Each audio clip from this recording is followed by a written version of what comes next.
இப்போ வந்து நம்ம மீதமான பழைய சோறை வந்து ஒரு பவுலில் எடுத்து வச்சுருக்கோம். இது வந்து ஒரு 1.5 கப்பு சோறு இருக்குது. நம்ம பழைய சோறும் யூஸ் பண்ணலாம், இல்லை சாதாரண வடித்த ரைஸும் யூஸ் பண்ணிக்கலாம்.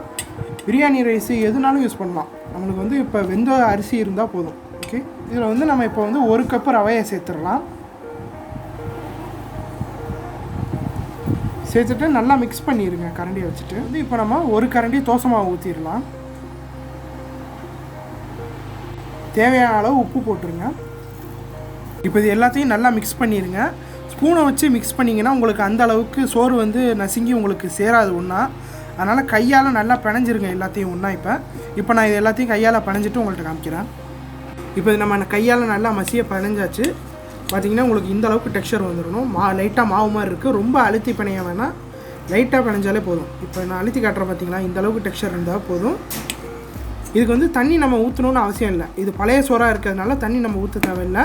நீங்கள் சுடு சோறில் செஞ்சிங்கன்னா லைட்டாக கொஞ்சோண்டு தண்ணி ஊற்றிக்கோங்க. ஆனால் பழைய சோறில் செஞ்சால் தான் இந்த டேஸ்ட்டு வரும் உங்களுக்கு. ஒரு 5 மணி நேரம் இதை நல்லா ஊற வச்சுருங்க. 5 மணி நேரம் கழிச்சிக்கிட்டு நம்ம வாடா தட்டி பொரிக்க போட்டுடலாம் எண்ணெய் சட்டியில். இப்போ இது வந்து ஒரு 5 மணி நேரம் அப்படியே இருக்கட்டும். ஒரு மூடி போட்டு மூடி வச்சுருங்க. அவ்வளோதான், 5 மணி நேரம் நம்ம நல்லா ஊற வச்சாச்சு. சொல்லப்போனால் நீங்கள் ஒரு நைட்டு கூட ஊற வச்சுக்கலாம். சாயந்தரம் செஞ்சுட்டு மறுநாள் காலையில் கூட நீங்கள் செய்யலாம். இப்போ வந்து இதில் நம்ம 1 டீஸ்பூன் சோடா உப்பு சேர்த்துருவோம். ஒரு பெரிய வெங்காயத்தை சின்ன சின்னதாக அரிஞ்சு வச்சுக்கோங்க. அப்புறம் ஒரு பச்சை மிளகாவை சின்ன சின்னதாக நறுக்கி வச்சுருக்கோம். இது எல்லாத்தையும் ஒன்றா போட்டுருங்க. போட்டுட்டு நம்ம இப்போ இதை நல்லா மிக்ஸ் பண்ணி எடுத்துடலாம். நம்ம பிணைஞ்சு ரெடி ஆக்கியாச்சு. இதை மாதிரி கொஞ்சம் இறாலை எடுத்து நம்ம நல்லா சுத்தம் பண்ணி வச்சுருக்கோம். நீங்கள் குடல் தலை எல்லாம் எடுத்துகிட்டு வால் மட்டும் வச்சுக்கிட்டு இதை மாதிரி ரெடி பண்ணி வச்சுக்கோங்க. இது நம்ம என்ன செய்ய போகிறோம்னா, மாவை வடை மாதிரி தட்டிட்டு அந்த வடைக்கு நடுவில் ஒரு இறால் இல்லை 2 இறால் வச்சு அப்படியே நம்ம பொரித்து எடுத்துடலாம். வாங்க இப்போ எப்படி பண்ணுறதுன்னு பார்ப்போம். இந்த மாதிரி வாழை இலையில் ஒரு சின்ன வாழை இலை துண்டு எடுத்துக்கோங்க. அதில் வந்து வடை மாதிரி இந்த மாவை நம்ம தட்டிட்டு இறாலை வந்து இதுக்கு மேலே இப்படி வச்சுட்டோம். 2 இறாலை இது மாதிரி வச்சாச்சு. இப்போ நம்ம வந்து டைரெக்டாக சட்டியில் போட்டு பொரித்து எடுத்துடலாம். வாழை இலை எதுக்குன்னா ஒட்டாமல் ஈஸியாக ஒழுகிறதுக்காக. நீங்கள் நான்ஸ்டிக் பேப்பர் கூட யூஸ் பண்ணிக்கலாம், இல்லாட்டி ஆயில் பேப்பர் கூட யூஸ் பண்ணிக்கலாம். ஒரு சட்டியில் வந்து நம்ம பொரிக்க தேவையான அளவு எண்ணெய் ஊற்றி வச்சுருக்கோம். எண்ணெய் வந்து இப்போ நல்லா காஞ்சி வச்சிருச்சு. இப்போ நம்ம இதில் வாடாவை போட்டுடலாம்.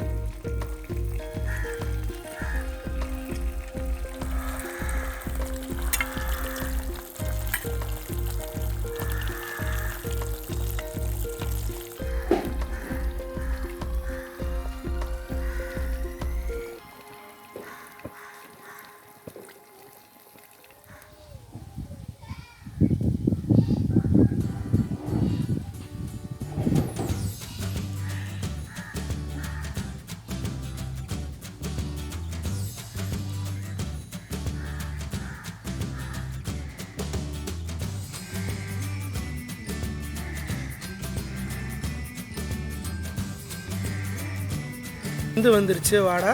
இதை நம்ம இப்போ வந்து எடுத்து வச்சிடலாம்.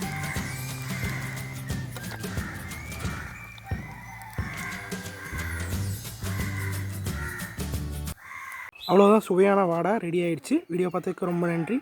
தேங்க்ஸ் ஃபார் வாட்சிங். மறக்காமல் சப்ஸ்கிரைப் மற்றும் லைக் பண்ணுங்கள். Bye bye.